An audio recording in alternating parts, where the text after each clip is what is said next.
రండి, దేవుని పరిశుద్ధ గ్రంథం నుండి ప్రార్థన నిమిత్తమై ఒక వాక్యం చదువుకొని ధ్యానించుకుంటాం. పరిశుద్ధుడైన మత్తయి గారు రాసిన సువార్త 18వ అధ్యాయము 19-20 వచనాలు మనందరం కలిసి చదువుకుందాం. మరియు మీలో ఇద్దరు తాము వేడుకొను దేనిని గూర్చి అయినను భూమి మీద ఏకీభవించిన ఎడల అది పరలోకమందున్న నా తండ్రి వలన వారికి దొరుకునని మీతో చెప్పుచున్నాను. ఏలయనగా ఇద్దరు ముగ్గురు నా నామమున ఎక్కడ కూడి ఉందురో అక్కడ నేను వారి మధ్య ఉందునని చెప్పాను. ప్రార్థన చేసుకుందాం. ప్రేమ కలిగిన తండ్రి, పరిశుద్ధుడైన దేవ, వందనములు స్తోత్రములు చెల్లించుకుంటూ ఉన్నాం. ప్రభా, పరిశుద్ధుడానికే స్తోత్రమునైనా రాత్రికాలం సంగముగా చేరి రావాలని తలంపు, ఇది మీ నడిపింపు, అందుకై మీకు వందనాలు. రాగలిగిన వాళ్ళు, రాలేకపోయిన వారు కాదు, కానీ మరి ముఖ్యంగా ప్రభా, ఇద్దరు ఉంటే చాలు నా నామం పేరట నేను ఉంటానని సెలవిచ్చిన దేవుడు, నీవు మాతో ఉన్నావని ప్రభ, మా మధ్య ఉన్నావని మాకు ఇచ్చిన ప్రభ, ఈ యొక్క వాగ్దానమును బట్టి ధైర్యంగా మేము ముందుకు సాగుతుంటుండగా మీరే మమ్మల్ని మీ అధ్యక్షుని నడిపించమని యేసు పరిశుద్ధ నామమును అడుగుతున్నాను తండ్రి, ఆమేన్. ప్రార్థన గురించి ఒక చక్కని సంగతి నేను మధ్యాహ్నం సిద్ధపడుతున్నప్పుడు, అన్నగారు ఇదే వర్తమానం అన్నప్పుడు నేను సిద్ధపడతా ఉన్నప్పుడు నలుగురిని అనుసంధానం చేస్తుంది ప్రార్థన. నలుగురిని ఒకేసారి అనుసంధానం చేస్తుంది ప్రార్థన. ఎవరెవరిని అంటే, మొదట తండ్రి అయిన దేవుని, తర్వాత కుమారుడైన దేవుని, ఆ తర్వాత పరిశుద్ధాత్మ దేవుని, ఆ తర్వాత సంఘము కూడా వధువు అంటాము కాబట్టి ఒక వ్యక్తీకరించి మాట్లాడితే నలుగురిని ఒకేసారి అనుసంధానం చేస్తుంది సంఘ ప్రార్థన. మళ్ళీ ప్రార్థనలో కూడా ప్రత్యేకత ఉంది, సంఘ ప్రార్థన. ఎలాగా అని గమనించినట్లయితే మనం ఇప్పుడు చదివిన భాగంలోకి వెళ్దాము. మత్తయి సువార్త 18వ అధ్యాయము 19-20 వచనాలు చూసుకున్నట్లయితే,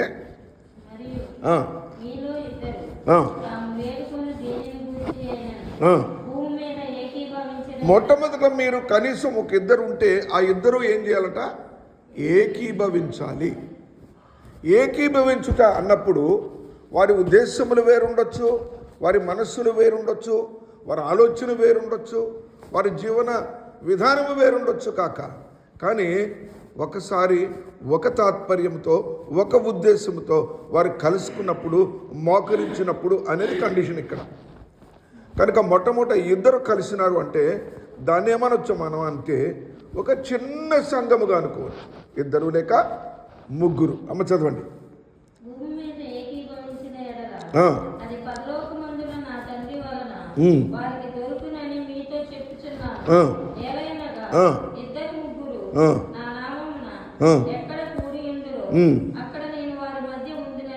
చూడండి, ఇక్కడ రెండు విషయాలు మనకు మొట్టమొదట ఎవరెవరు అనుసంధానం చేయబడుతున్నారంటే, తండ్రి అయిన దేవుడు, కుమారుడైన దేవుడు. ఎలాగంటున్నాడు ఆయన? అనుగ్రహించేది తండ్రి, అక్కడ ప్రసన్నత ఉండేది నేను. యేసు ప్రభు ఉంటాడట, తండ్రి నా వలననే మీ అడిగినవన్నీ ఇస్తాడు. అంటే మొట్టమొదటి కాన్సెప్ట్ ఇక్కడ ఏం కనపడుతుందంటే, ఫాదర్ అండ్ సన్, తండ్రి అయిన దేవుడు, కుమారుడైన దేవుడు కనిపిస్తున్నారు. ఇలాగా కూడి చేసిన ప్రార్థన ఒకటి మనం అపోస్తుల కార్యములలో ఒకసారి జ్ఞాపకం చేసుకుందాం. అపోస్తుల కార్యములు 1వ అధ్యాయం, అపోస్తుల కార్యములు 1వ అధ్యాయము 4వ వచనం.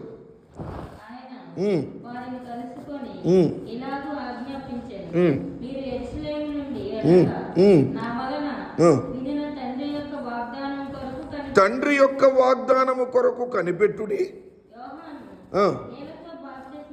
అమ్మ, మనం 8వ వచనానికి వెళ్దాం డైరెక్ట్గా.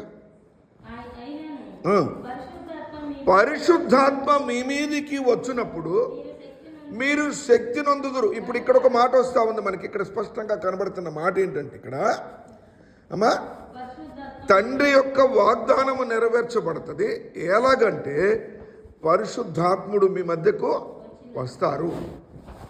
పరిశుద్ధాత్ముడు మీ మధ్యకు వస్తారు. ఇది తండ్రి ఇచ్చిన వాగ్దానం. తండ్రి ఇచ్చిన వాగ్దానం.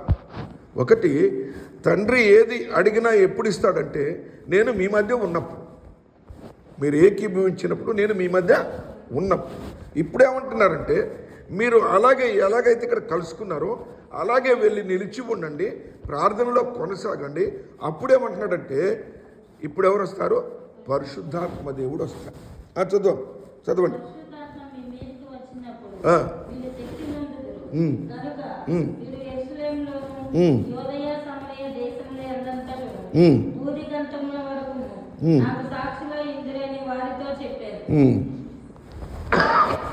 చదువు 11 వచనం చూడండి. గలిలయ మనుషులారా, ఆకాశం వైపు చూచుచున్నారు. ఈ యేసే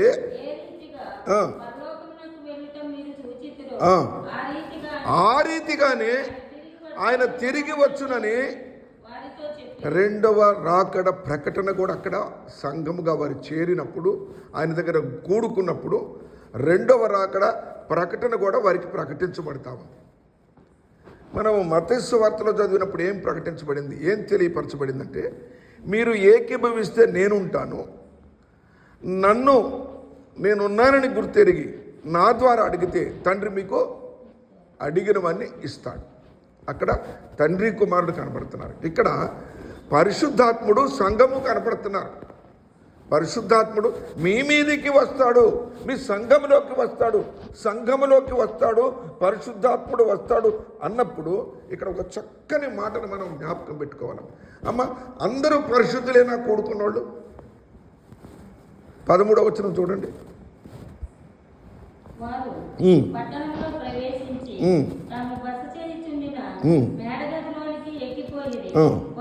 వారెవరనగా పేతురు, యోహాను, యాకోబు, ఆంద్రెయ, ఫిలిప్పు, తోమా, బర్తలోమయి, మత్తయి, అల్పయి కుమారుడకు యాకోబు, జెలోతి అనబడిన సీమోను, యాకోబు కుమారుడకు యూదా అనువారు. వీరితో కూడా యేసు తల్లి అయిన మరియయు ఆయన సహోదరుడును ఏక మనసుతో ఎడతెగక ప్రార్థన చేయటం. వీరందరూ ఒకే హృదయం గలవాళ్ళు, ఒకే ఆత్మ గలవాళ్ళు, ఒకే పరిశుద్ధత గలవారని లెక్కించలేం. కానీ ఒక సంగతి అయితే ఏమంటున్నారు? మనసు ఒకటే పెట్టుకున్నారు. ఈ అంశం గురించే ప్రార్థన చేద్దాం, ఈ సంగతే ప్రార్థన చేద్దాం. ప్రభు మనకి చెప్పినారు, పరిశుద్ధాత్ముడు మన మీదికి మన మధ్యకి వస్తారని చెప్పినారు. రెండవది, ఎలాగ ఆయన లేపబడి ఆరోహణమై వెళ్ళినాడో ఆ రీతిగానే తిరిగి వస్తాడని చెప్పినారు. 2 కాన్సెప్ట్స్ తీసుకొని వాళ్ళు ప్రార్థన చేస్తున్నారు. అప్పుడు ఇంకొక మాట కూడా వారికి ధైర్యం ఇచ్చింది ఏమంటే, అప్పుడు మీరు శక్తి నొందెదరు. చూద్దామా ఒకసారి 4వ అధ్యాయం అపోస్తలుల కార్యములు 4వ అధ్యాయం 31వ వచనం.